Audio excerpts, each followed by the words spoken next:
Hello everyone, welcome to the Wearebarista Press Pot Guide. So we're going to get started here with a rundown of the equipment. So here we have this the Bodum French press container, that's the lid. This is a stir rod, I also use it for a siphon pot, and we obviously have our cup on the side which is preheating.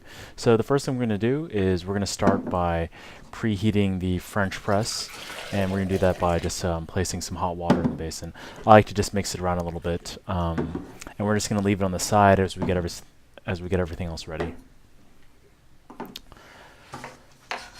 So next, we're just going to measure out the coffee, and we're going to measure out 44 grams of coffee, and that's going to be 44 grams to 600 milliliters of water.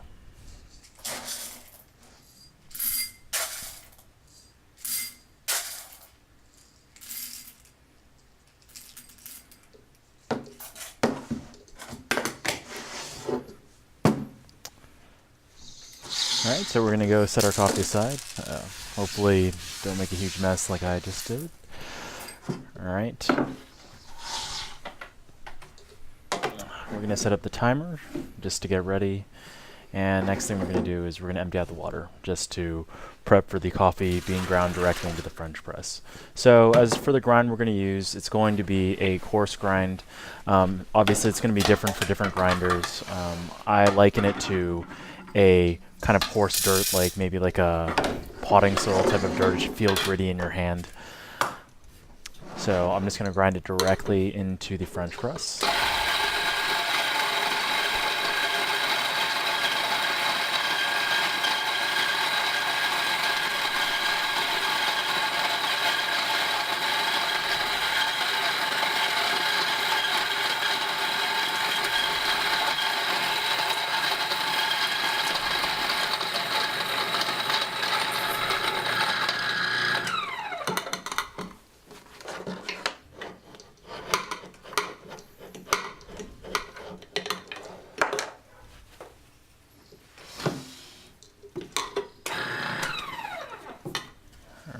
So now we have our coffee in the French press. We're all set to go.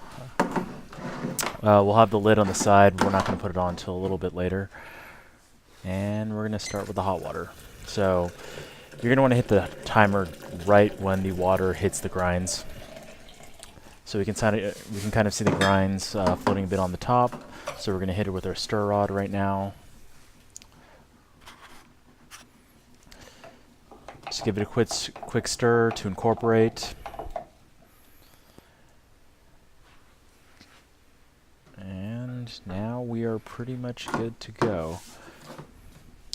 So I will show you guys just a quick top view of what's going on in the French press. So we can just kind of see on the top what kind of looks like. Most of the coffee will just kind of wrap to the top. Now I leave the French press uncovered, and it really doesn't matter. You should just make sure that you don't actually press down on the pressing element of the French press if you're going to keep the cap on.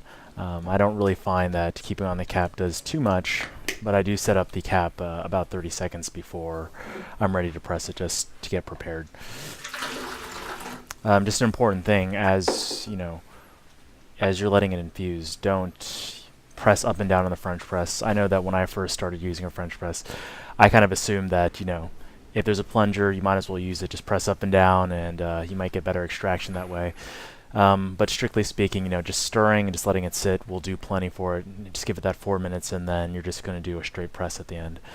The pressing element is really just to keep the grinds down as you're pouring. So now we're coming to time. It's about 3 minutes 51. I just begin to press down, just because there will be that time in between when you're pressing and when you pour that the coffee will be infusing. So as you can tell, I only applied about 1 finger's worth of pressure when I was pushing down.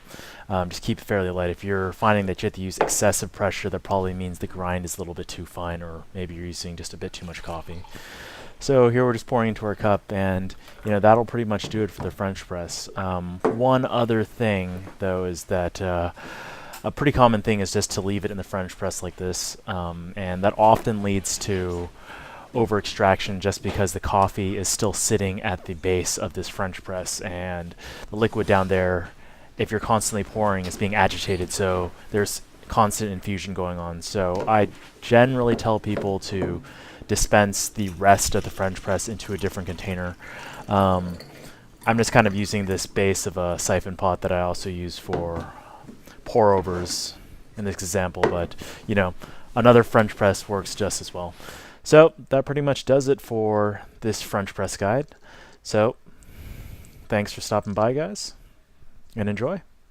For more information about press pot making, please visit the link in the description below.